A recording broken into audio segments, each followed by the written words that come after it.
In this short video, we are going to explain how to manage the PO tolerance concept. There are many times a situation where the vendor has sent excess material than it was in the PO. PO था 1000 kg का, vendor ने भेज दिया 1050 kg, 50 kilo फालतू, steel में, plastic में, child parts में, ऐसा हो सकता है, पेपर में हो सकता है। अब इसमें क्या होना चाहिए? आमतौर पे गेट के ऊपर लॉक लग जाएगा कि माल नहीं आ पा रहा, ERP is not taking the entry, कैसे रिजॉल्व करें? दो सॉल्यूशंस होते हैं, there are two solutions in such condition. First is the PO tolerance concept and second is the PO amendment concept. Let us discuss both of them. First is the tolerance. First, you should see whether the item should have any tolerance at all. In many of the items, suppose आपको चाहिए एक piece, साल में खपता ही है 2-4 piece, तो अगर वो एक की जगह 10 दे दे, would you like to have it? No, you won't like to. तो जितना आपको चाहिए उतना ही चाहिए, हो सकता है आपको जीरो टॉलरेंस चाहिए कि भाई महंगी आइटम है, 5 लाख रुपए की आइटम है, वो एक मांगी है तो एक ही चाहिए। एक मशीन का एक इंपॉर्टेंट कंप्यूटर कार्ड हो गया तो मुझे एक्सेस नहीं चाहिए। So should I have a tolerance in that item? Think about this. दूसरा, क्या इस वेंडर को टॉलरेंस देनी है? ये सेकंड व्यू है आपको जो सोचना है। तीसरा, ये टॉलरेंस रीजनेबल है क्या? ये परसेंटेज रीजनेबल है क्या? ये आपको सोचना है। तो अगर ये विद इन द टॉलरेंस है तो नो प्रॉब्लम, ERP माल आने देगा, gate entry will happen, the ERP will allow you to take the material. If it is outside the tolerance, अगर टॉलरेंस से बाहर है तो ERP will refuse and that is good for you. System will say नहीं, I don't allow, and that is good for you.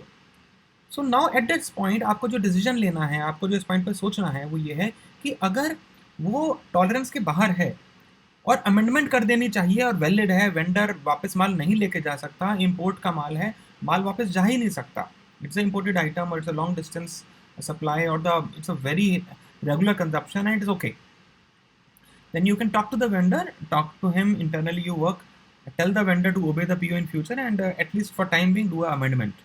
So amend करिए, उसको approve कर दीजिए और गेट एंट्री कर लीजिए, फाइन।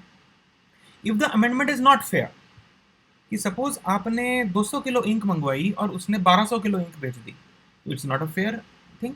तो इसमें टॉलरेंस करके क्या करोगे? आप कहोगे सॉरी, मैंने आपको 200 किलो मंगाई है, you have to obey my PO and you have to send what I need, you have to send what I really require and not जो आपके पास है आप मुझे भेज दो। You can't send and throw things on my godown as such because I will have to pay you, मुझे पैसा भी देना पड़ेगा, and I will have to keep them safely रखना पड़ेगा, नहीं तो माल एक्सपायर हो जाएगा, नॉन मूविंग स्टॉक हो जाएगा, मेरा वर्किंग कैपिटल उसमें एंगेज हो रहा है। तो ये सारी चीज़ें प्रॉब्लम्स हैं।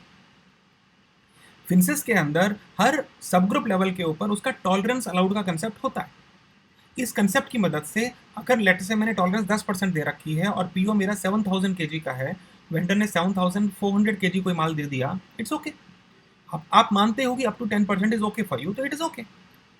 मगर 20% है और उसने 8400 बनता, 7000 का जो PO है 8400 बनता including the 1400 kilo tolerance, but vendor ने बेच दिया 18000 किलो, तो is that tolerable?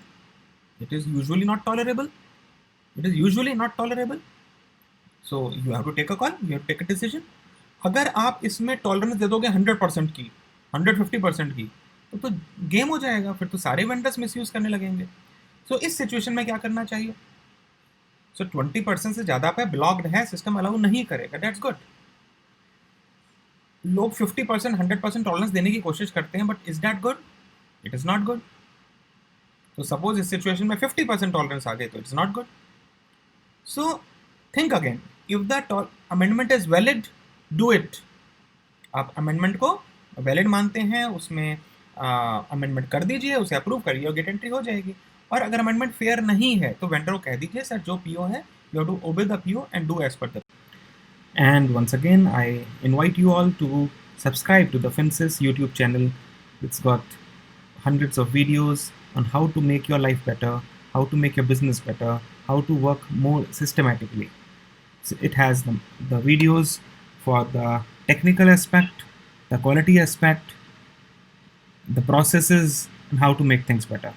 So subscribe to Finsis YouTube channel if you have not yet done that.